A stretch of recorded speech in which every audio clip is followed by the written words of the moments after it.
All right.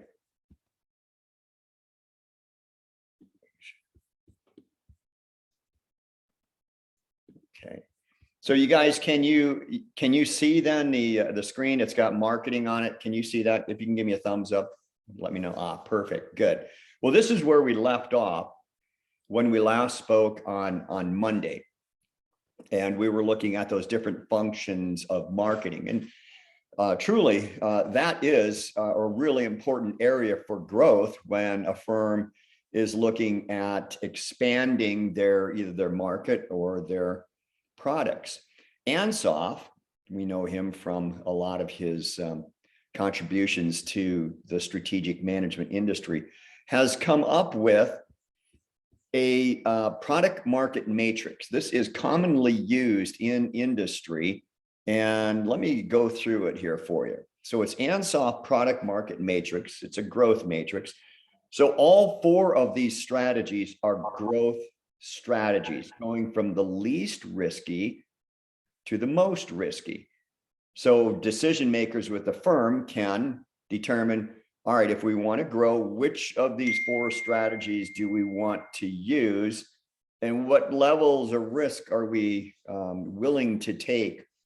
And so the four possible growth strategies are these: market penetration, market development, product development, and diversification strategies. All of them have to do with just two variables: the products that you have and the market that you're in. That's all it is. So let's take a look at how this plays out. So the first strategy here would be market penetration. What you're doing now is you have a current product and you have a current market.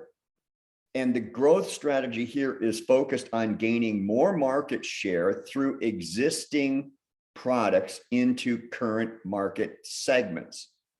Now, this is something that you guys see every day because this is a very, very common growth strategy: market penetration.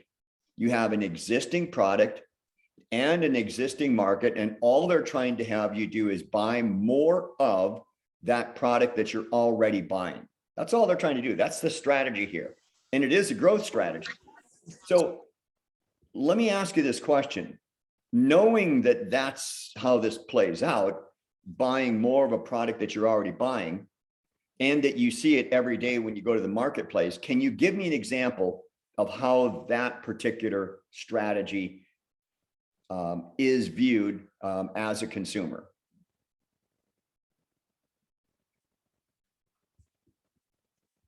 Anyone? Any thoughts? And when I tell you, you're going to go, oh my gosh, yeah, that makes sense. Because it's so obvious, so completely obvious. Brittany, you got an answer? Andrew, you got an answer? It's going to be one of those things that when I tell you, you're going to go, yep, now. You're asking how we view companies marketing to us already existing products? Here's the question again. The question is this. So this growth strategy is really simple. You are a consumer and you're currently buying this company's product. And what they want you to do is buy more of it. So you're a current market, that's you, the consumer, and there's a current product, that's a product that you're buying. All they want you to do is buy more of it. And there is a marketing strategy that makes you do that, or that assists you in doing it. And you see it at the market all the time. Discounts? Sure. Well, that's one. Well, you got a Super Bowl coming up, don't you? Advertisements? Well, how about this? You buy one product, you get the next one for 25% off. Have you seen those? Yep. Or you buy 3 for the price of 2. How about that one? Or have instead of a 12-pack of your favorite beverage, it's an 18-pack of your favorite beverage, but it's at a lower price than if you were to buy, a 12-pack and a 6-pack. I'm not saying that you guys buy, whatever that product might be. Point being is that's such a simple way for a firm to generate revenue. They already have a current customer and they already have a current product, and all they're making you do or having you do is buy more of something you're already buying. Coupons is another way of doing that. Make sense as a growth strategy? And by the way, how risky is that particular strategy as a growth strategy? So this is your least risky strategy, market penetration. The next one is market development. Now you have a current product and you're going to offer that product in a new market. So growth then is going to be focused on marketing existing products into a new market segment. And I'll give you an example of that here in just a second, okay? I got examples for each one of them. Here's the third one, product development. Now we have a new product, but we're going to take that new product into our current market. So growth is going to be focused on a new product development or incremental improvements into a current market. It could be a line extension.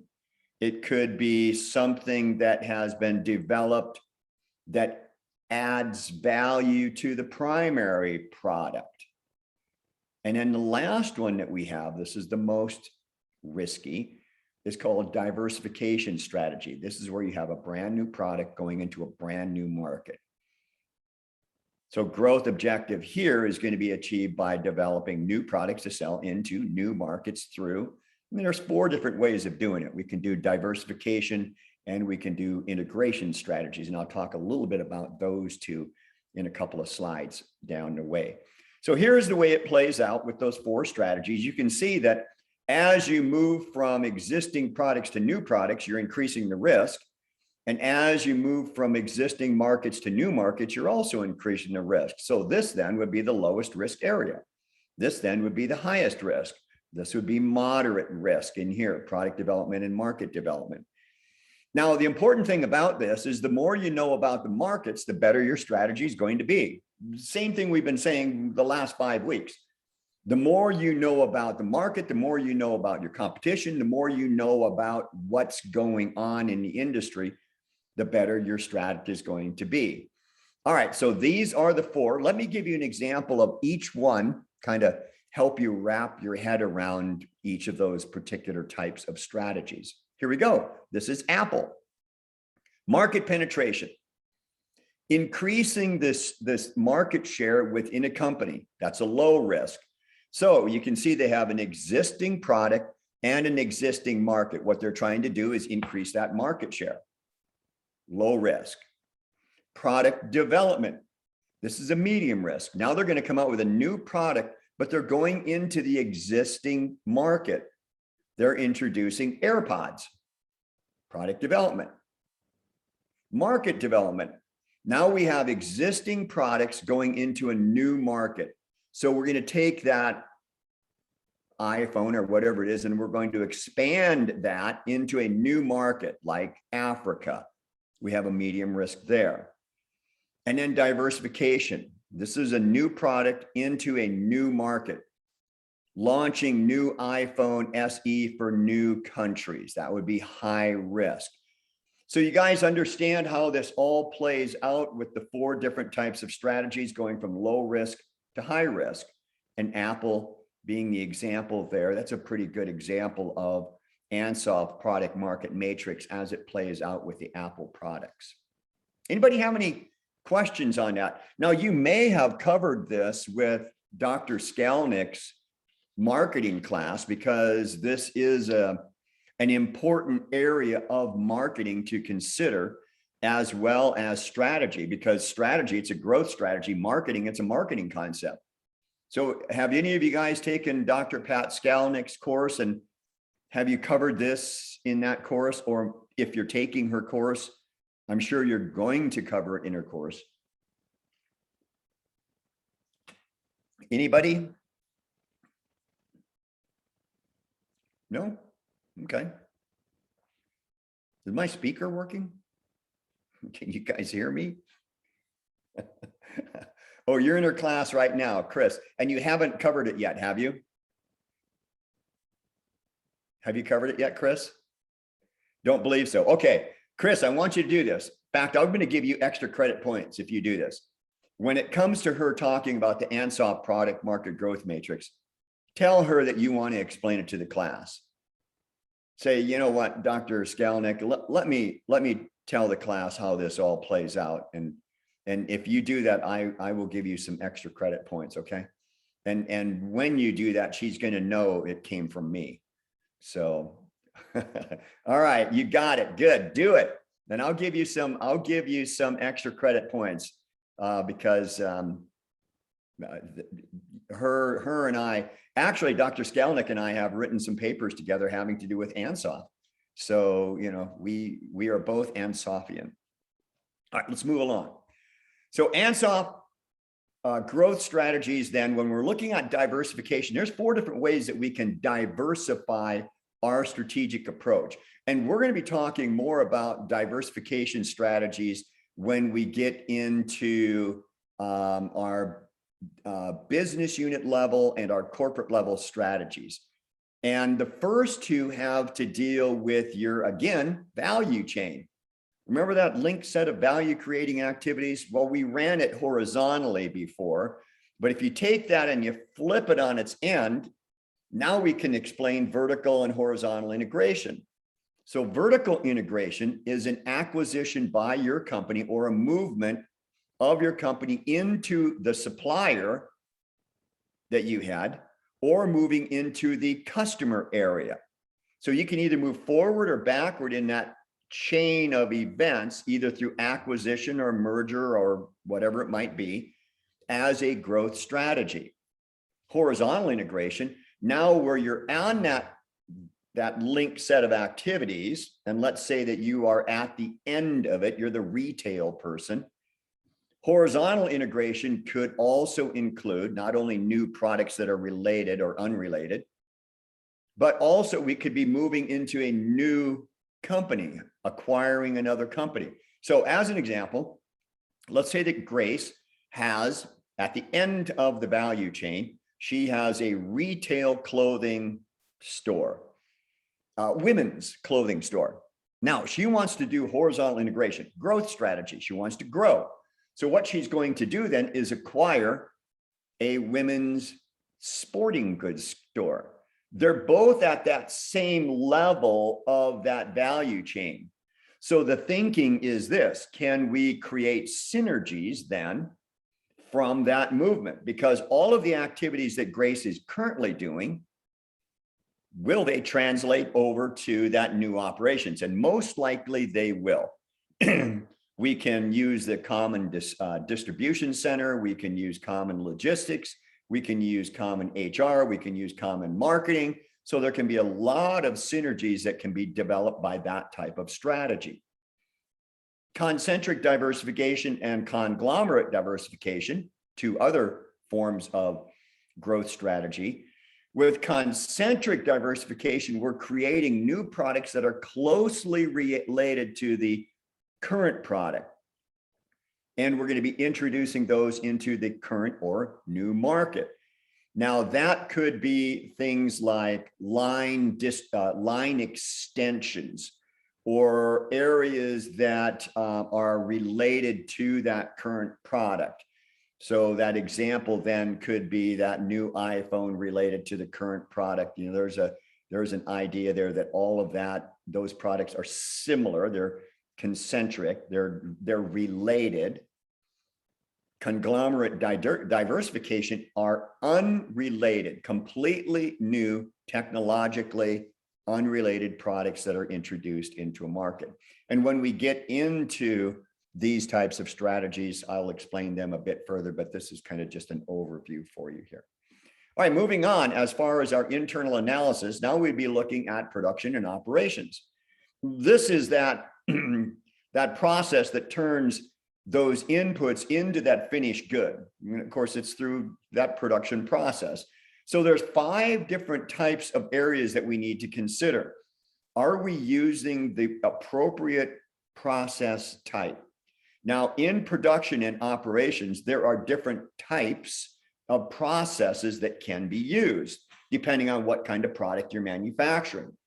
If you are manufacturing a specialty product where it's custom made, you're going to be using a different type of process than you would if you were using a continuous manufacture of a product like potato chips. That would be a continuous run of that product. Whereas if you're making customized motorcycles, that manufacturing process is different for every motorcycle that's going in there. So choosing the right process type is going to be important. You want to use the one that is going to be most efficient and most effective. Capacity. Well, you know this from your simulation. Do you have enough capacity? And we know that capacity costs us money. And one of the problems that firms have when there's a growth spurt is adding capacity to their manufacturing.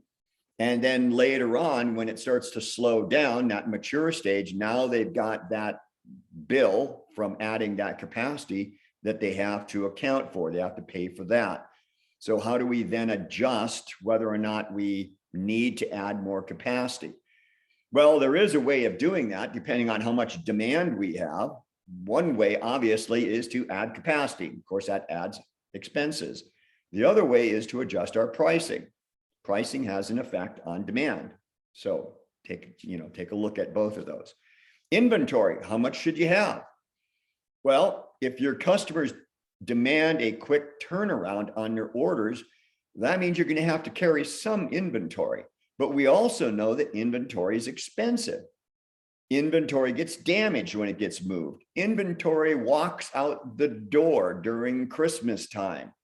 Those 65-inch frame TVs that you originally counted as 100 of them, by the time you start shipping them for Christmas and you account for them now, there's only 85 of them. So magically, 15 of them disappeared somehow, and that just happens in business.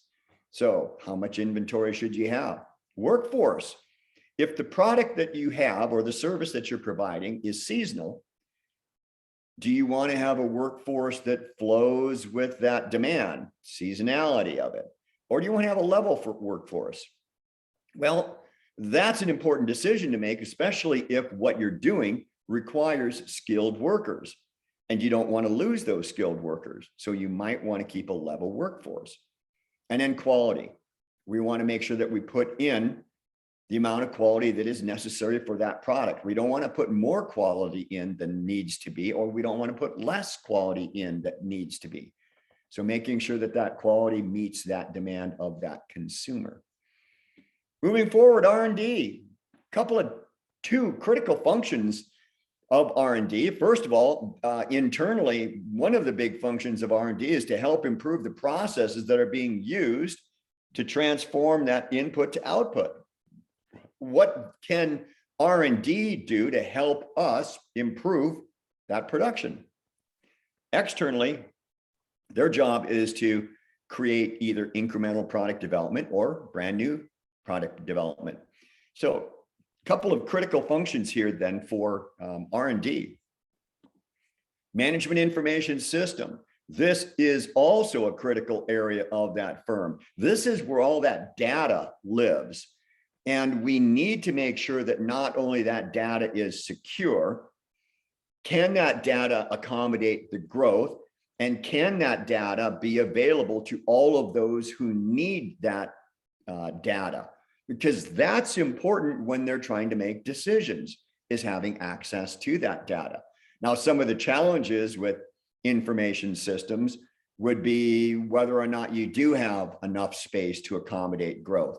And that would then be a systemic resistance for that firm where they're not able to accommodate more data into their current system. So they would have to then add another system to that, which slows down your growth strategy.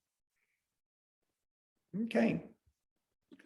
We are going to jump over to our next matrix. This is the mate of the external factors evaluation. This is the internal factors evaluation. And again, what we're doing here, we're taking the factors from the SWOT that we've determined, and we're pulling the internal factors, which would be the strengths and the weaknesses. And again, we're going to list them. List the strengths, list the weaknesses. Similar to the EFE, what we're going to do now is weight each of those factors relative to each other for their importance. The ones that have the most importance are going to have the highest weight. Total weight for all the factors, again, similar to the EFE, is a 1.0. Difference here is this. Strengths will only receive a 3 or a 4. What we're measuring here is the firm's strengths. Are they major strengths or minor strengths? So that strengths will only receive a 3 or a 4. Weaknesses will only receive a 1 or a 2.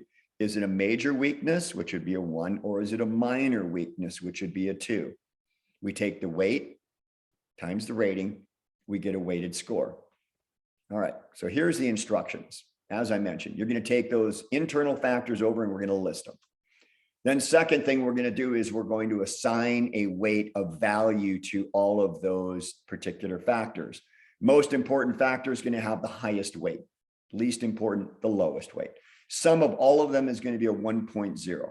Now we're going to rate. And as mentioned, the strengths will only receive 3s and 4s, the weaknesses 1s and 2. So a weakness, major weakness would get a 1, minor weakness a 2, minor strength a 3, major strength a 4. All right, then we take the weight times the rating and we get a weighted score. So here is what it looks like. And it looks just exactly like the EFE. So you got your strengths and your weaknesses, and you can see here that on our strengths, some of them are more important than others. The first one here has a rating of a 0.15, whereas the second to the last has a weighting of a 0.05. And here we have our rating, major strength or minor strength. So major strength for the first one, minor strength for the next two, major strength for the fact that they have low debt, minor strength for these. And we take the weight times the rating, we get a weighted score. Now down here on weakness, we do the same thing as far as weighting. And it looks like our weaknesses, we don't have any real major ones. We have a weak relationship with Intel and Microsoft. That's a 0.10, but the other ones are pretty nominal. And then the rating there, whether it's a major or a minor weakness, and it looks like we have 3 major weaknesses and 2 minor weaknesses, take the weight times the rating, and we get a weighted score. And here's the second number that we need, a 2.78.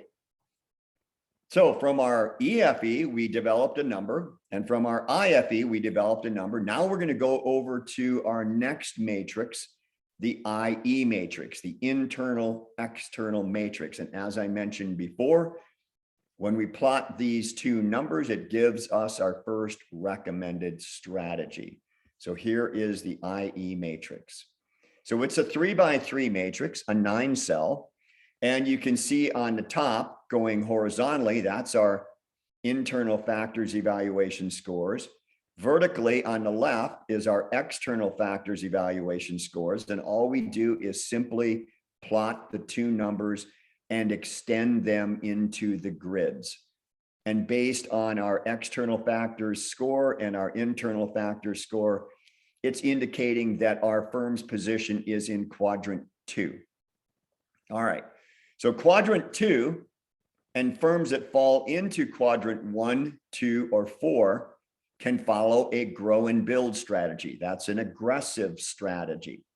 If you fall into zones 3, 5, and 7, well, we need a little bit more information before we recommend either grow and build or harvest and divest. So we're going to do a hold and maintain strategy there. But if you fall into 6, 8, or 9, that's where you have a weak internal score and a weak external score. And the recommended strategy for your firm would be to harvest or divest. All right, that then is the IE matrix. Pretty simple, pretty straightforward on that. Here's our last one. This is called the Strategic Factors Analysis Summary. All right, what we are doing here is we're pulling over into this particular matrix the 12 most important factors that come from the EFE and the IFE. We need 3 strengths, 3 weaknesses, 3 opportunities, and 3 threats. The factor weight will most likely need to be adjusted to accommodate that relationship and proportionality. All right, so here's how we do this. We're going to pull over those most important factors. We should indicate where they came from each one of those two matrices. So if it was a strength, indicate the strength, weakness as well. We're going to put the original weight in. That's on column 2. And once we got all the original weights, then we're going to have to do a weight adjustment. That would be column 2A. The rating is the exact same rating that came from the EFE and the IFE. So we're using the same, all we're doing is pulling that over. Then we take the adjusted weight, column 2A, times our rating to give us a weighted score. That's that. We add 2 columns here, and these columns are a duration column and a comments column. The duration column is going to be talking about whether or not that factor is long-term, short-term, or intermediate term. And the term duration is, if it's short-term, less than 1 year. If it's intermediate term, 1 to 3. And if it's long-term, 3 and longer. So let me give you an example. Let's say that we have an opportunity that we've identified. But that opportunity we know isn't going to last forever. That opportunity, maybe it's someone exited the market. So that opportunity for us to enter into that open market space is most likely going to be a short-term duration. So when it comes to that opportunity and that duration, we're going to indicate short-term because that opportunity is not going to last longer than that. But let's say we have a strength, and that strength is one of our distinct competencies, and it has to do with exceptional customer service. And since it is one of our distinct competencies, and we've had it ever since the company has been formed all along, well, that then would be a long-term duration. We're going to have that 3 and longer.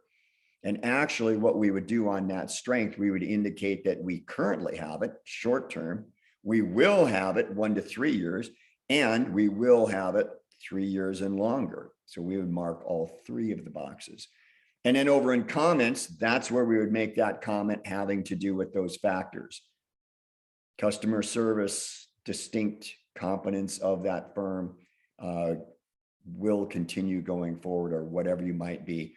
The opportunity for entering into the marketplace needs to be moved on quickly because the market opportunity will be closed in less than a year, something like that.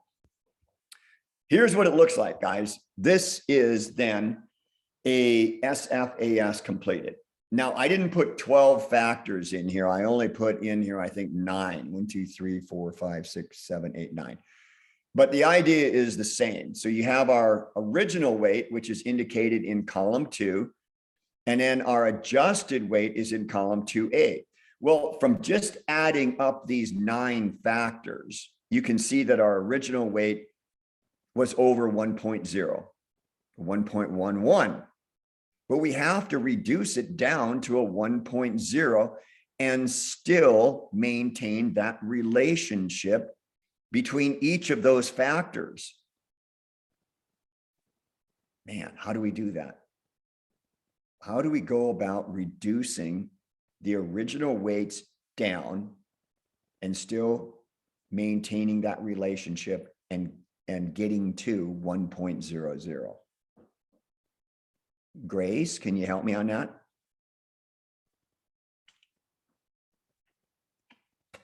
I used to know the answer, but you know, I just kind of forgot. So I need help here. Are you talking about that first column, like reducing? I'm talking about column number 2, the weight. Okay. So you see the total score on the weight for the column number 2 is 1.10 or 1.11. You see that at the bottom? And you want to reduce it to 1? Yeah. So column 2A has been reduced to 1. But my question to you is this: how do we go about doing that? How did we do that? How did we reduce it down to 1 and still maintain that relationship? Because you can see with the 2 factors here, 0.15 has been reduced to 0.138. The second one is the same value originally, and it's the same adjusted weight. So we must have done something to reduce these proportionally to maintain that, that relationship and get it down to 1.0. How do we do that? You're a finance major, right? You know how to do this kind of stuff. Yeah. I don't know. I'm not quite sure, but maybe just reduce some of the weights that are bigger than others. Yeah. Well, see what happens if you do that, then that relationship is gone, huh? Right. All right. So it was a trick question, Grace. How about if I give you the answer? Okay. All right. So we take 1.00. That's where we want to go, right? So we take 1.00 and we divide that by 1.11, and we're going to get a percentage. Okay. So if you guys have a calculator on your computer or your phone, take 1.00 and divide it by 1.11 and tell me what that resulting percentage is. Anybody?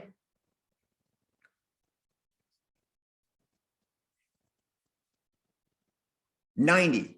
Thank you, Jasmine. Now 90.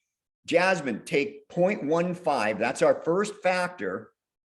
Take that number there times 0.90 and tell me what you get, Jasmine.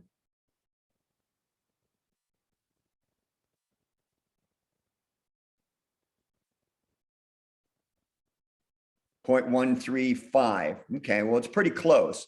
So we've got 0.138 as indicated on there. I think 90 might have been a little bit. Let me see if I can do this real quick here. Let's see here. Let me do this.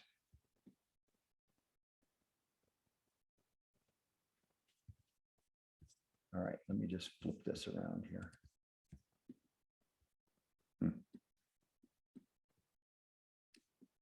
All right, I got 1.00 divided by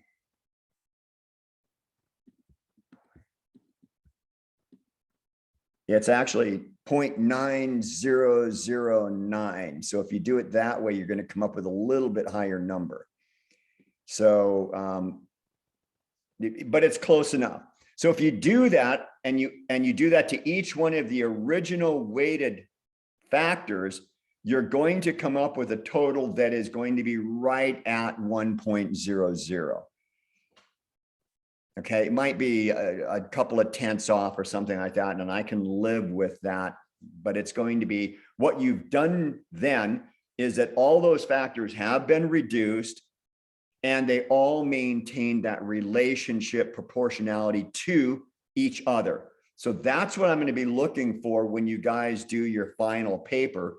I'm going to be taking a look at your EFE and your IFE numbers and the numbers that you bring over. And I want to make sure that the relationship in the adjusted column is going to be proportional to all the numbers that you put down. Okay, so that is one thing I look at when you do your final paper. So kind of put this down as a note that you got to divide your 1.00 by your original weighted total. And that gives you the percentage that you would take for each one of those factors. Anybody have any questions? Because at this point, we are done with chapter 4. Anybody have any questions? Are we good?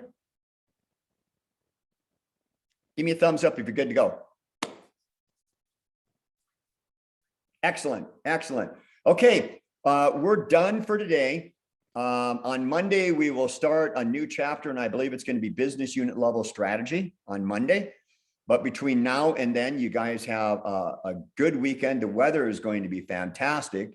In fact, if any of you guys are thinking of going to the beach, I think the beach weather is going to be like 75 degrees. Water is going to be, of course, freezing, but at least it's going to give you a nice day at the beach or whatever you do this weekend. Just be safe, okay? So until then, I'll see you guys on Monday. And I know that there was a couple of you that wanted to stick around and talk to me. I think it's Grace and your team, right? Yes. All right. So I'll see you guys on Monday unless you have something that you want to talk about. All Thank you. right.